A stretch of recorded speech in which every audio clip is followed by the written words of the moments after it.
tonight in the Tri-Cities. Special thanks to the City of Benham and Mayor Humphrey for allowing us to use this venue tonight. And oh, how proud the lady whose name appears on this building would be. Election time is always a special occasion for Mayor Betty Howard. As we begin, just a few little ground rules. The candidate order, if anybody doesn't have a listing of our things that are back on, as you come in through the doorways here, there's some programs, and we're going to go straight by that. But the candidate order was selected prior to the program tonight and does not reflect any specific order or the ballot order. As per election rule, the party whom the state supported in the last presidential election appears on the ballot first. Thus tonight, we will allow the Republican candidates to speak first, followed by the Democratic candidates. Each candidate will be given 5 minutes to present their platform to the audience. The timekeeper here on the front row, she will give a signal at 4.5 minutes, and the moderator will stop the speaker at 5 minutes. We ask that the audience refrain from any comments, echoes, or applause during the speaking.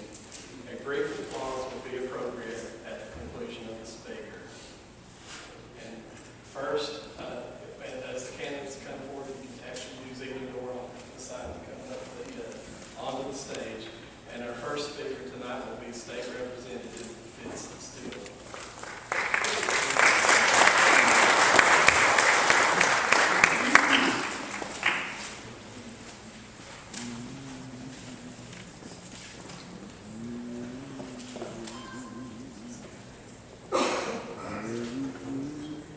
Thank you all.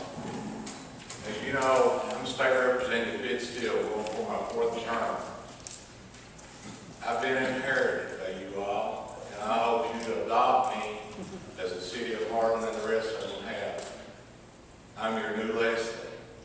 I don't look like her. I'm a lot heavier, but I'm her buddy. I call her big sister, and she calls me little brother. And I'm an old-time coal miner, and I'm proud to be an old-time coal miner over 25 years. These boots are work boots, and that's what I wear too in Frankfurt. Certain suits, I wear those. What we need here, and anyone that has saw the SWORD initiative, if they want to fix Mountain Parkway, let them fix it. There's one fellow sitting here when they interviewed me, I don't know if you all watched it on TV, but all the representatives of Harlan County at that time were there. We've got a road here, we like 4 miles, 4-lane road, open us up to a whole nother state. It's been promised since I want to think in the 80s. There's no reason that it shouldn't be built. 119 is in terrible shape. All of our roads are in terrible shape. And I'm tired of the coal impact counties, as they call themselves. If a coal truck goes through their county, they're classified as a coal impact county. With a lot better roads than we've got, education, industry, and all. Our signature industry, the coal mining, has been, it's under attack, but with cheap natural gas at $3 to $4 per million, what people don't realize, folks, come the end of this summer in Panama, the other side of the canal, there's going to be 2 canals, one going and one coming. They didn't want to put the bluegrass pipeline through the Commonwealth of Kentucky because they were just good old boys pumping gas from Pennsylvania down to the ports in New Orleans. They're pumping it there for a reason. It's $14 per million in China and about 13 in Japan. Now, where do you think that gas is going to go? It's going to leave this country. And $6.50 to $7 per million natural gas is $100 plus ton coal. We will be back. We're coming back, and we're going to make it one way or another. And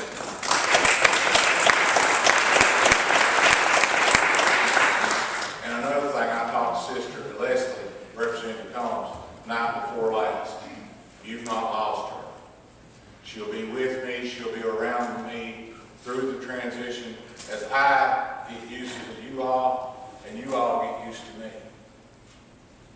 And what I tell you is going to be the truth. It's not always going to be what you want to hear, but it's the truth because I learned at a young age, you can remember the truth. You can't remember lies, and that's the problem with government today. From Washington to Frankfurt, that's the problem. They tell you what you want to hear when you walk out the door. They do the exact opposite. And I'm going to tell you something else. I was proud to co-sponsor on, I believe it's House Bill 436 and 425 to put the prayers back in school. I'm a firm believer.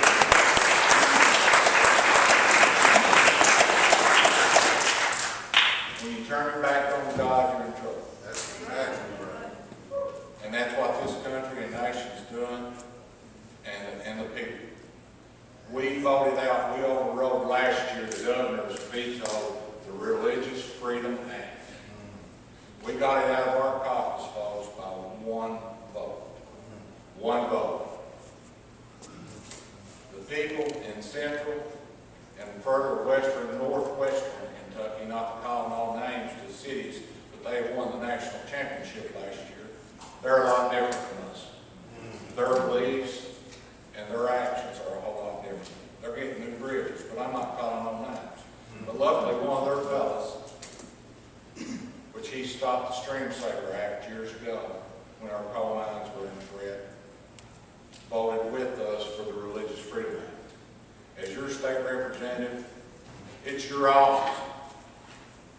Anyone that's been to Frankfurt to see me, that's not my office. You all just allow me to be there, and I appreciate it because I work for you. You all are my bosses. I'll never forget that. I never have, and I never will. And I appreciate that. And I'm asking you to hire me in 27 days. I believe it's 27 or 28. Anyway, it's May the 20th. But I'm asking you to hire me again as your state representative. And as I said once before, you've not lost Leslie. You've gained another state representative. Because her and I stay in constant contact with one another. You know, I've got a lot of buddies here and in Lynch too. And I've been blessed to become friends with Mr. Peters through the years. Become friends with him. I got jumped on for giving up Lynch to Rick Nelson. I wish I never would have done it. He offered to come and go door to door with me. So he's took a liking to it, but I appreciate that. And I appreciate you all. I appreciate you all for letting me be here tonight. The other two, I couldn't be here, and I'm just going to tell you. My mother's 79 years old, had a hip replacement. And you don't put your family on the back shelf. I wasn't raised that way. That's the only mother I've got. And I'll be with her to the end. But I'm asking you, please, in our education, in our district, and I'll get off here before my time. In my district, I've got 3 colleges. Southeast has a community technical college and UCM. Out of those 3 colleges, you don't have to go apply for a 4-year degree. You can drive over the hill, enroll at UCM, get a 4-year degree and stay at the house and get it online. Take care of your kids, do your job, and get to it as you can. We need to always remember that. But we need our roads fixed. We're going to get our roads fixed, one way or another. And I wish I would turn these coal companies loose, do mountaintop development, because we're not blessed folks with family in like they are. But I'm sorry about that, but at least to build roads on top of these mountains where we could drive on some of them and get across. But if you would, please remember me on May the 20th and vote for me, and I appreciate it. I appreciate your time, and I appreciate you letting me be here. Thank you.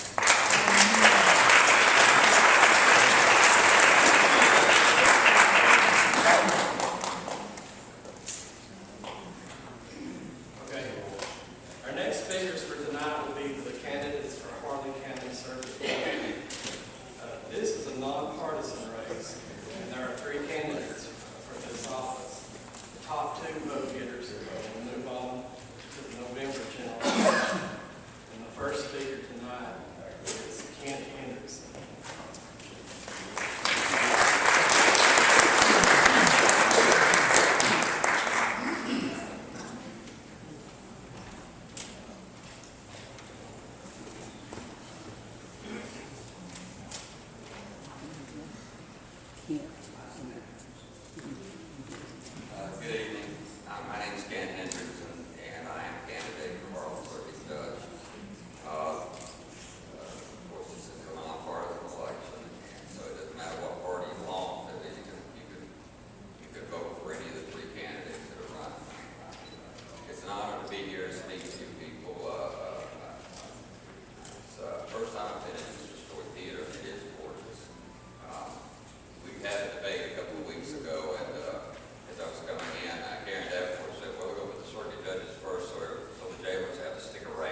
in the court. As I've gone around the county, I've learned that people are really negative about our county's institutions. And that's all of them. I mean, all of them. And I would like to try my best to get that back on a level ground, to get people believing in our government and our government institutions. I'm also glad it's spring. And you probably have noticed all the election signs blooming all over the county. And I confess I'm partly responsible for putting out a lot of those blooms. And I'll make one campaign promise. I will remove mine when the campaign's over. It's as a lifelong Royal County, and I believe I know you. Wow. And I love this place. I wouldn't live anywhere else. And I want to kind of close out my career with some public service. Harlan's been awfully good to me, and I want to give something back. And I believe as your circuit judge that I can restore some of the calm that we need in circuit court, and that people will be comfortable there, everyone will be respected, and there will be no favoritism towards anybody, regardless of who they are, what social status they have, how much money they have, or anything like that. I don't belong to a political party, I never have. I don't know if that hurts me or helps me. When I was 18, I registered independent. And in a sense, I think that's a good thing for a judge to be. I'm beholden to nobody and to no political party. So please give me your consideration this spring. We have a lot of issues coming up, and of course the worst is our drug problem. And I've thought about that a lot, and I've come to the conclusion that it really is a two-pronged problem. Our justice system never was set up to handle it. It just got dumped on us. And there's a criminal element that needs to be punished, that needs to go to jail. Pushers, people making money off selling drugs. But on the other hand, our kids are becoming addicted. And it's the massive public health problem that we need to find alternatives. And if we're consistent in that, I'm all for it. Any kind of rehab, especially faith-based rehab. For years we had Celebrate Recovery here in Harlan, and I think in Congo. You have one here, and I like to see that kick-started again. And I like to see the churches come together and help in leading some of these kids towards rehab. We don't need to be leading them towards jail. We need to give them a chance first. And as judge, I will back any rehab-based program I can, and do anything I can to direct these kids towards rehab. We don't need first offenders having their lives ruined in jail. There are, I know there's not a family in this county that has touched this problem, and mine has, and it hurts. So with that, I'd like to have your support this spring. I ask you for your support. I'll do my best for you to make a good judge for Harlan County. Thank you.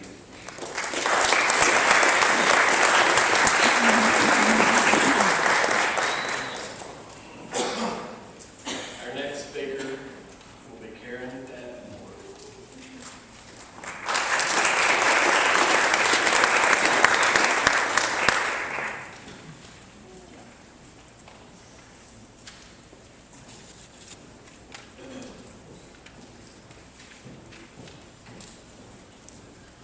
My name is Karen Davenport, and I want to be your next circuit court judge. I want you to know that I am deeply rooted in this community, and I'm also deeply committed to this community. I'm deeply rooted in this community, in this county, because I was born and raised here. I went to school here, went to high school here. I'm the daughter of Richard and Doris Davenport. And now my mother, before she married Davenport, was a Howard. So between the Davenports and the Howards in Harlan County, I have lots and lots of relatives, aunts and uncles and nieces and nephews and cousins and their children. So that makes me deeply rooted in this community, and that means that I care about this community. And I'm also, and which I think is much more important, I'm deeply committed to this county and to this community. Probably the primary reason that I am deeply committed to this place is because I have 2 children. I have a 6th grade daughter who goes to the county school, and I have a daughter in high school. She's a junior in high school. She's here with me tonight. And this is probably the reason I'm most deeply committed to this community. My children are here. They are growing up here. All the things that they do, one in the county school, one in the city school, all their activities, all of their events, I'm involved. No one has to tell me what's going on in the schools or what's going on in the community or at these events, because I'm there. And I care about these children. I know that my daughter who sits there in the audience, and your sons and daughters and your grandchildren, they're our future. And we better care about them. And we better provide them a place that is special and that is honorable, that they can grow up in, and then a place that they can call home. So because I'm deeply rooted here and deeply committed here, I think you can have confidence in me as your circuit court judge. Confidence is very important. It is my firm belief that if you, the people, lose confidence in the justice system, well, then there is no justice at all. There's just a courthouse with people in it, maybe wheeling and dealing over in the courthouse, and that's unacceptable. Now, the people, I believe, can lose confidence in their system, first and foremost, if they think that the court system is corrupt or is controlled by a small group of people with a lot of influence. That is unacceptable. And I can tell you, and I can promise you, that you will never have to be concerned about my independence. I am controlled by, I am owned by no one. I think I proved that. For 6 years, I was your domestic relations commissioner. And I did many custody cases, divorces, that type of thing. And I think people were not always happy with the decisions. How could they be? Everybody wants to win, but everybody can't win. But I think people can live with the decisions if they feel like they got a fair shake. They need a judge who says to them, this is the law, explains it to them. These are the facts that were proven here today. So this is why this is the decision. And if the people feel like, maybe I didn't win, or maybe I did win, but if I got fair treatment in the court and I understand what happened, they can live with the decision. Now, I think that the people can lose confidence in their court system if they feel like their judge doesn't have the right kind of experience. And I can tell you that for the last 21 years, I have been in the trenches. It was 20 years ago that I had my first criminal trial. It was also 20 years ago that I had my first custody hearing in a circuit court. It was actually a superior court where I had my first custody hearing. But I've never stopped. For all these 21 years, I'm working on year 22 now, but for all of these years, every single day, I do civil cases and I do criminal cases. There are people here that I've represented in those cases. I'm doing some prosecution work now. So I've done both sides, defense and prosecution. I've represented the plaintiffs, I've represented the defendants. But what that means is that every single day, I have had to study the law, all areas of the law, research the law, keep up to date on the law, and argue the law. So, I don't think you ever have to be concerned about my experience in both areas of the law. Now, I'd like to ask you to consider this. What is the symbol of justice in our country? What stands outside of the doors of our United States Supreme Court building? It's the Lady of Justice.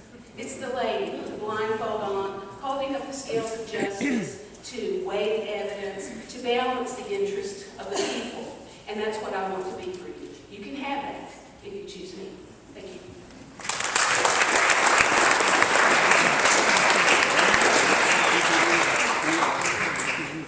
Our final speaker for the circuit judge tonight is the incumbent, Henry Johnson.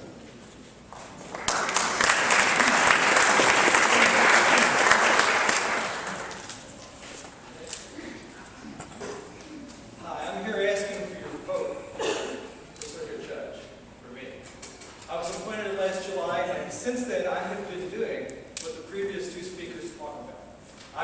restoring the confidence. I've been showing the fairness, the courtesy, the respect, and the independence. It's not a secret. Court's televised. There's been a reference in a newspaper interview with one of the candidates to turmoil in the courts. Where? I haven't seen it. You can watch the motion hours, you can watch the trials, and you won't see turmoil. You'll see efficiency, you'll see fairness, you'll see respect and courtesy, you'll see impartiality. I've been in a trial that started Monday, that we will wrap up tomorrow. And if you want, you can get a DVD of it. As a matter of fact, I have a DVD of this morning's motion hour and this today's proceedings out in my car, and I'll make copies for you if you want to see what it's like. But the idea that I'm not doing these things is just not correct. Now, I put a lot of emphasis on the fact that I've done so many jury trials because I've done over 120, well over 120 jury trials. And I've done civil and criminal jury trials. Instead of 21 years of doing both, I spent 27 years doing both. Up until 2002, I was allowed to do civil practice in addition to being prosecutor. And then I couldn't anymore. But I started out in 1976 as a trial lawyer, primarily civil. I've also done criminal defense, though. I tried my first case just a few months after I was licensed. I have tried $1 million case in Jefferson Circuit Court and won. I didn't get the money because I was defending it, not prosecuting, or not being the plaintiff. But I've had a lot of experience in all of these things. I've tried land cases. I've tried most of the kind of cases you can think of. My experience is broad-based, and it's very deep. Ask my opponents how many jury trials they have had by themselves, where they were the only attorney representing their side. I've done over 120. Now, why is this important? Because most cases that get reversed and sent back, it's because of a ruling on jury instructions or introduction of evidence in jury trial. That's where judges make their mistakes. That's where they go wrong. I've been dealing with the rules of evidence and with jury instructions for all these years in all these cases. You can read the rules of evidence and you can think, I know it. I can pass a written test on it. But to be able to rule on it in the middle of a tense situation like a trial, you need to know it in your bones. You need to have the instinctive feel for it. When, okay, this is hearsay, but it comes in, it's admissible now because the door's been opened. You have to know those things. You have to know the exceptions. I know it. Trials without a jury, it's just not the same. The way they're handled isn't the same. The way the judge has to rule isn't the same. It's just not the same kind of experience. Now, I wasn't born here. Okay? I mean, I had no choice in that. I only had choice in where my children were born, and they were born here. One of the things I like about Harlan Countyans is that the people here are proud of their ancestors. And particularly of those first settler families that came here. Proud of them to have gone looking for a new life in Harlan County. And I think that if those first settlers, the first Howards, the first Brocks, the first Turners, if they could speak to us, what they would say is, Harlan County should always welcome good people. Because good people can be born anywhere. Good people are born other places. I think that I'm one. Now, the lucky ones and the smart ones get to come to Harlan County. And I did that when I was 30 years old. I'm 62 now. I've been practicing here for 32 years. And I have gotten to know this people. I've gotten to know the people. And they have gotten to know me. I'm not waiting until now to start saying, I want to do some public service. I've been doing it since 1987. I've been giving back by public service since 1987. I didn't wait until I wanted something to cap off my career before I went into retirement. I've been doing it all along.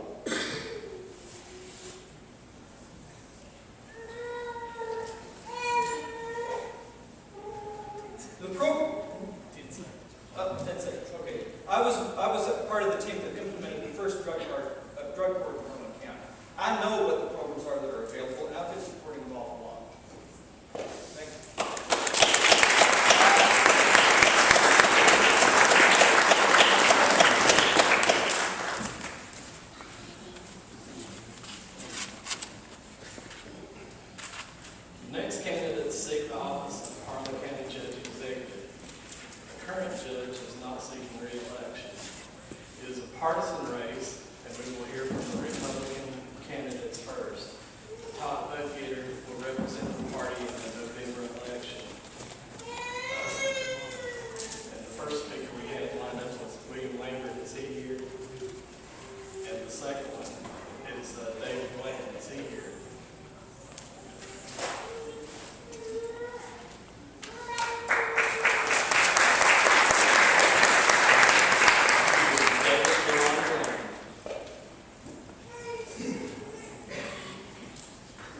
David Harlan. I'm 63 years old. I'm a preaching conservative Republican. I'm a retired coal miner of 38 years in and around the coal mines. My father, E.P. Blank, was a coal mine operator for many years in Harlan County. He also worked for U.S. Steel for 10 years, where he hand-loaded coal before opening his own coal mines. I have owned and operated deep mines and surface mines. I have owned a retail store and have had a lot of experience with the public. I worked for American General for a while, for several years, and I was very successful. I was never at any time investigated for any discrepancies in my account. I know how to keep records and receipts and balances of accounts with large amounts of money. I am not a politician. I'm just a coal miner. But I do have the executive experience and vision to be your next judge executive. I have lived in Harlan all my life, and I pay taxes here. I am married to Renee Blanton. She is a hairstylist and owns Headlines Hair Salon. She has been in business for 16 years. I have 3 children and 4 grandchildren. We attend the Most Pentecostal Church, where we've been for a number of years. I am running for this office with the hope that I can do something for the county of Harlan. I have given a lot of thought and prayer to my decision to run for this office. I believe that with hard work and God's blessings, we can make a difference in the economy of our hometown. There's been a lot of coal severance tax money coming to our county in the past several years, and I can't see where it's going. Somebody else can be glad to tell me where that went. The coal severance tax money was to build jobs for our county coal miners and their families for years to come, and I can't see that we build any jobs for the coal companies. The amount of money that our county will operate on will be considerably less than Washington's war on coal. That's Washington's war on coal. The current administration has crippled our county and the surrounding counties. It will be hard to change our local economy until there is a change in Washington. I know that might not sit well with a lot of people, but that's the truth.